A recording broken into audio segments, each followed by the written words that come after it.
Bismillahirrahmanirrahim. Assalamualaikum warahmatullahi wabarakatuh. Hamidανillah, tabaraka wa ta'ala, musalliman ala rasulillah Muhammad ibn Abdillah, wala hawla wala quwata illa billahil aliyil azim. Allahumma salli wa sallim wa barik ala sayyidina Muhammad wa ala ali sayyidina Muhammad. Alhamdulillah, berjumpa kembali dengan saya Ahmad Hasan Saleh. Kita akan memperbincangkan tentang intelektualitas, emosional, dan spiritual. Bagaimana korelasi antara ketiganya. Baik, yang pertama yaitu tentang intelektual. Apa itu intelektual? Ya, intelektual itu adalah bagaimana seseorang mampu berpikir, ya, atau menguasai tentang sebuah pengetahuan. Nah, kecerdasan intelektual itu adalah kemampuan, ya, secara keseluruhan seseorang di dalam memperoleh atau menguasai atau mempraktekkan, ya, pengetahuan di dalam menyelesaikan sebuah permasalahan. Ya, artinya bagaimana intelektual ini kemudian memecahkan sebuah masalah. Nah, ada pendapat lain tentang intelektual, ya, kecerdasan intelektual, yaitu merupakan kemampuan, ya, yang dimiliki seseorang untuk melihat suatu masalah, lalu menyelesaikannya dan membuat sesuatu yang dapat berguna bagi orang lain. Nah, intelektual ini dipengaruhi oleh beberapa faktor. Yang pertama adalah pembawaan. Ya, bisa jadi karena genetik, ya. Ya. Nah, batas kesanggupan atau kecakapan seseorang di dalam memecahkan masalah ditentukan oleh faktor bawaan ini. Ya, kadang ada anak pintar atau orang yang pintar itu karena orang tuanya yang pintar. Ya.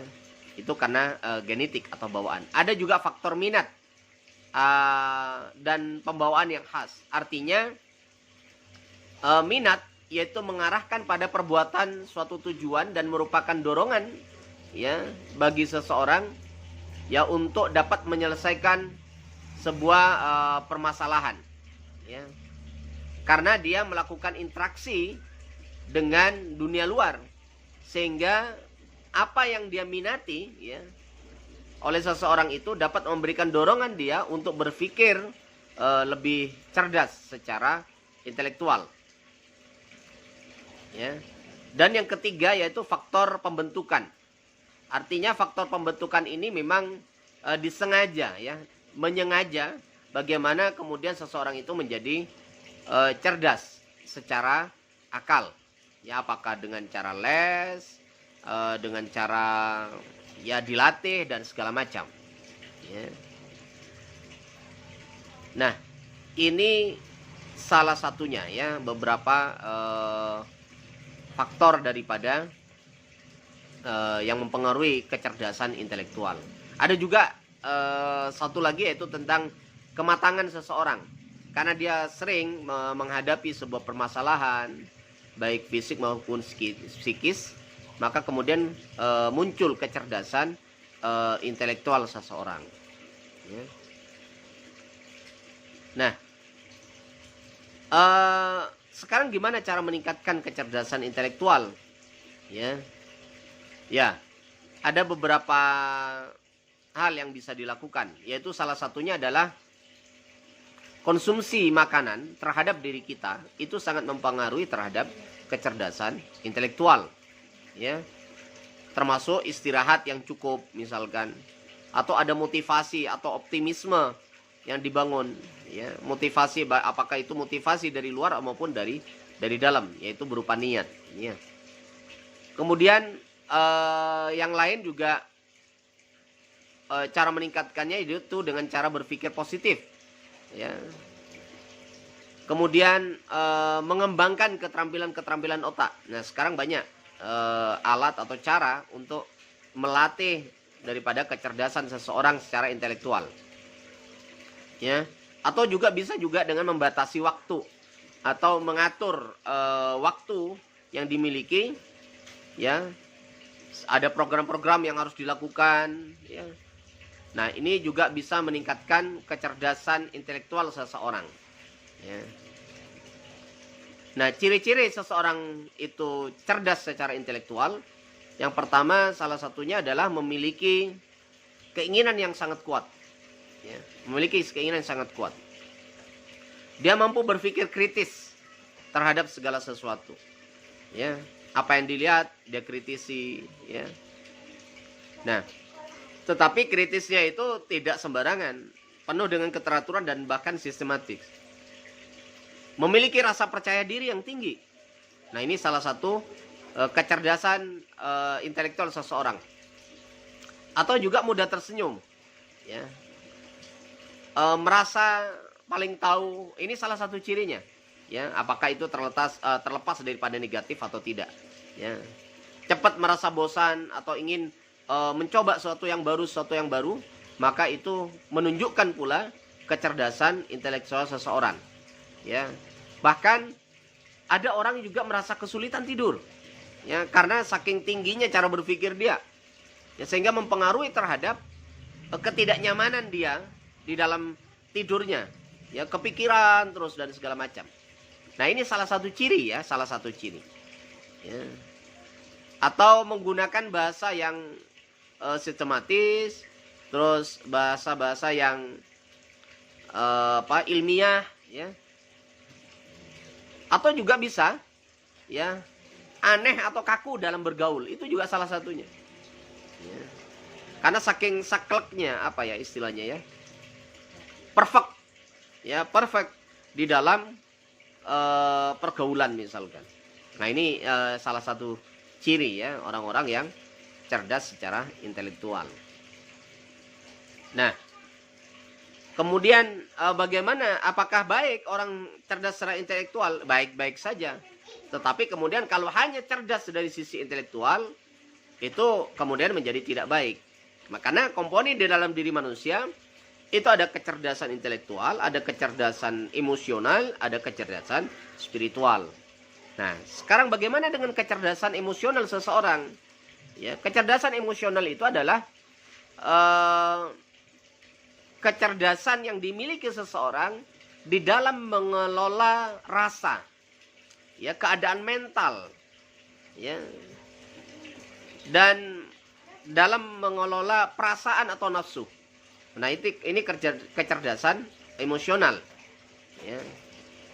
Nah, emosi ini merupakan sumber energi yang berfungsi untuk membangkitkan rasa ingin tahu seseorang, ya. Kadang orang penasaran dan segala macam. Itu adalah kecerdasan emosional seseorang, ya. Memahami perasaan orang lain itu adalah kecerdasan emosional.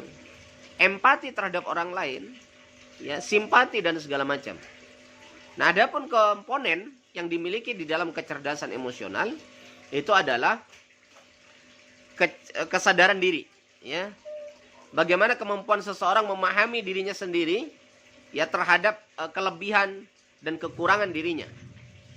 Dan kedua adalah pengaturan diri. Dia mampu melakukan manajemen terhadap dirinya, khususnya terhadap perasaan-perasaan dirinya, ya. Akan amarahnya, ya, terhadap empati dan simpatinya kepada seseorang, ya. Dan yang ketiga komponennya adalah motivasi, ya. Ya. Kemudian interaksi atau kemampuan sosial dia. Artinya bagaimana dia mampu mendengarkan orang lain, bagaimana dia mampu memahami orang lain. Nah, adapun faktor-faktor kecerdasan daripada emosional ini yaitu faktor internal dan eksternal. Nah, apa yang dimaksud dengan faktor internal? Nah, faktor internal ini adalah bagaimana seseorang ini dalam diri individunya, yaitu mempengaruhi emosinya sendiri, ya, baik secara psikologis maupun secara fisik, ya. Nah, itu biasanya tidak stabil, ya, tidak stabil. Faktor yang dari internal, ya, tergantung situasi dan kondisi, ya, dan suasana yang dialami oleh dirinya. Nah, sedangkan faktor eksternal yaitu merupakan faktor yang datang ya dari luar individu, ya. Apakah itu perorangan atau kelompok. Artinya ada perantara yang kemudian seseorang itu mampu mengelola emosionalnya. Apakah itu orang lain atau apakah itu lingkungannya. Biasanya orang yang berada pada lingkungan taman misalkan, ya, taman bunga indah, itu biasanya emosionalnya lebih stabil. Berbeda ketika seseorang berada pada lingkungan, misalkan lingkungan sampah, ya, ada sampah dan segala macam. Biasanya ada perasaan-perasaan yang tidak enak dalam dirinya, ya. Atau melihat orang lain dalam kondisi wajah cemberut. Nah, itu kan faktor eksternal. Kemudian dalam dirinya pasti ada pertanyaan, atau bahkan dia mungkin dalam dirinya sudah tidak stabil, maka kemudian muncullah emosi karena ada stimulus dari luar, ya. Nah, sekarang bagaimana cara meningkatkan kecerdasan emosional itu? Nah, salah satunya adalah pahami dan rasakan perasaan diri sendiri, ya. Artinya ini butuh perenungan, butuh kontemplasi, meditasi, ya. Selalu yang kedua misalkan selalu mendidik diri untuk selalu bertahan dalam kondisi apapun, ya. Menghadapi dunia dengan tanpa rasa sedih, rasa takut, ya, optimis, ya, itu salah satu bentuknya. Terus kemudian tanamkan rasa hormat, rasa syukur dan segala macam, ya. Kemudian memahami perasaan orang lain, ya, atau mungkin tidak menyombongkan diri, ya. Itu salah satu bentuk, ya. Tidak ujub misalkan, ya. Tidak membangga-banggakan diri. Nah, itu salah satu bentuk bagaimana mengendalikan emosi. Merendah, ya, merendah. Nah, kemudian ciri daripada emosional, ya, kecerdasan emosional itu adalah rasa ingin tahu terhadap lingkungan, ya, memiliki kepekaan terhadap lingkungan misalkan. Mampu memahami kelemahan diri, kekuatan diri, ya. Apa yang dimiliki dalam dirinya, ya, apa yang menjadi kelemahannya dia tahu, ya. Mampu melakukan manajemen kesedihan, ya. Dia sehingga emosinya tidak meluap-luap, ya. Dia mampu melakukan manajemen itu ciri-ciri memiliki kecerdasan emosional, ya. Biasanya orang yang begini biasanya banyak teman, ya. Banyak teman dan suka membantu orang lain. Nah, ini kecerdasan emosional. Nah, yang terakhir itu adalah kecerdasan spiritual, ya. Nah, kecerdasan spiritual ini adalah kecerdasan tertinggi dalam diri manusia. Nah, kecerdasan spiritual ini adalah fitrah manusia yang telah diberikan oleh Allah, ya. Nah, kecerdasan spiritual ini adalah di mana keadaan jiwa seseorang, ya, atau rohaniah seseorang, ya, dalam menghadapi apapun, ya. Makanya seseorang ingin mendekat kepada Tuhan, ya, ingin mendekat kepada Allah, bisa menggunakan kecerdasan intelektual, bisa, tapi lama. Hanya pertarungan. Seseorang melakukan kedekatan dengan Allah dengan kecerdasan emosional bisa, tapi banyak tantangan, ya. Karena dia harus berhadapan dengan perasaan orang lain, dia harus berhadapan dengan lingkungan. Sedangkan seseorang ingin mendekat kepada Allah dengan kecerdasan spiritual, itu sesungguhnya sangat mudah dilakukan. Kenapa? Karena pada prinsipnya kecerdasan emosional, kecerdasan spiritual ini telah dimiliki sejak awal oleh manusia ketika ruh pertama kali diciptakan. Alastu birabbikum, ya, qalu bala syahidna. Disinilah persaksian ruh. Ya, inilah kecerdasan spiritual secara fitrah yang dimiliki oleh manusia. Ya. Kecerdasan spiritual inilah yang sesungguhnya harus terus dikelola, harus terus diberi latihan atau riyadhah, ya, sehingga apa? Kecerdasan intelektual dan emosional ini akan katut akan ikut bersamanya, ya.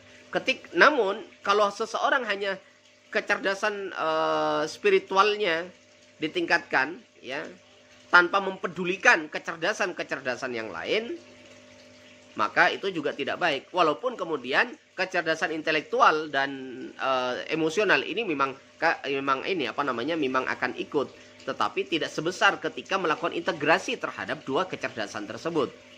Nah, oleh karena itu kecerdasan spiritual ini tingkat tertinggi dalam diri manusia, ya. Nah, kecerdasan spiritual ini bisa dilatih, ya. Bisa dilatih atau diriadohin, ya. Nah, faktor-faktor daripada kecerdasan spiritual, ya, itu pertama, ya, menurut Zohar dan Marshall, ya, itu adalah dipengaruhi oleh sel saraf otak. Artinya otak menjadi jembatan antara kehidupan batin dan kehidupan lahiriah. Nah, makanya di situ saya sampaikan tadi di awal bahwa ada pasti kecerdasan intelektual itu pasti ikut di dalamnya, ya. Nah, kemudian ia akan mampu menjalankan semua karena bersifat kompleks, ya, kecerdasan spiritual ini, ya. Kemudian dipengaruhi oleh, ya, komponen, ya, faktor-faktor yang mempengaruhi. Salah satu yang lain adalah titik Tuhan, artinya God spot, ya. Nah, dalam kajian God spot ini yang kalau dalam Islam itu adalah ruh, ya, ruh, ya. Nah, sebagai sebuah fitrah, ya. Nah, dua hal inilah yang sangat berpengaruh terhadap diri manusia. Ketika seseorang itu tidak mengandalkan ruhnya, ya, maka dia tidak akan sampai kepada kecerdasan spiritual. Ketika dia juga tidak mengandalkan saraf otaknya untuk bisa berpikir, maka dia juga tidak akan sampai. Maka keduanya memang saling mempengaruhi. Nah, maka ketika seseorang mencoba untuk meningkatkan kecerdasan spiritualnya, dia pasti melakukan amalan-amalan atau perilaku-perilaku yang positif, ya. Nah, bagaimana kemudian melakukan integrasi terhadap kecerdasan spiritual, intelektual, dan emosional ini? Nah, yang harus dilakukan yang pertama di dalam kecerdasan spiritual adalah mengingat kepada Tuhan, ya, titik God spot tadi, ya, titik Tuhan tadi, God spot tadi harus terus dilatih, ya. Dan cara apa? Bidzikrillah tatma'innul qulub. Kita latih dengan cara berzikir, mengingat kepada Allah. Nah, mengingat kepada Allah tentunya akan melibatkan yang namanya intelektual kita. Nah, ketika intelektual dihidupkan, ya, kolbu ini, roh ini, ya, roh ini kemudian melakukan latihan riyadhah mengingat itu tadi dengan melibatkan otak, maka yang muncul adalah emosi, biasanya meneteskan air mata, ya. Nah, disitulah akan muncul perasaan-perasaan lembut, kasih sayang, muncul suasananya teduh, enak dirasa, gitu, ya. Nah, inilah pentingnya kecerdasan spiritual, ya. Kecerdasan spiritual menjadi suatu yang utama dalam diri manusia, sehingga tidak hanya sekedar rasionalitas, ya, atau emosi saja yang kita kedepankan, tetapi yang paling atau harus kita kedepankan adalah kecerdasan spiritual. Nah, bagaimana meningkatkan yang lain dari amalan-amalan, misalkan dengan sujud. Nah, ya, sujud itu dalam rangka memberikan support kepada otak kita, ya. Karena jantung berada di bawahnya kepala, otak, maka ketika sujud, sebagaimana air mengalir dari tempat tinggi menuju ke tempat yang rendah. Nah, sedangkan otak kita itu membutuhkan darah dan oksigen. Nah, disitulah kemudian sesungguhnya sujud itu adalah kecerdasan spiritual seseorang. Ketika seseorang tidak pernah sujud, maka kecerdasan spiritualnya tidak akan muncul. Yang ada hanya kecerdasan rasional, kecerdasan intelektualnya saja, bahkan emosinya. Ya, emosi dan intelektualnya yang akan muncul. Sedangkan kecerdasan spiritualnya itu kecil. Nah, di antara ketiganya kita harus menyeimbangkan. Kalau tidak bisa menyeimbangkan, minimal meningkatkan kecerdasan spiritualnya. Maka kecerdasan intelektual dan kecerdasan emosional itu akan masuk di dalamnya dan ikut di dalamnya. Nah, oleh karena itu, saya berharap kecerdasan spiritual itu ditingkatkan dengan cara ibadah-ibadah kepada Allah, mengingat Allah. Sedangkan kecerdasan intelektual dengan cara banyak baca, berpikir, ya, karena berpikir merupakan kewajiban dan perintah Allah, ya. Dan kemudian bagaimana meningkatkan emosional, yaitu dengan cara kepekaan terhadap lingkungan, merasakan merasakan perasaan orang lain. Nah, ini cara kita meningkatkan atau menyeimbangkan daripada kecerdasan spiritualitas, intelektualitas, dan emosional. Baik, semoga yang materi atau pembahasan perbincangan ini bermanfaat untuk kita semua. Terima kasih. Saya akhiri. Wabillahi taufiq wal hidayah. Assalamualaikum warahmatullahi wabarakatuh.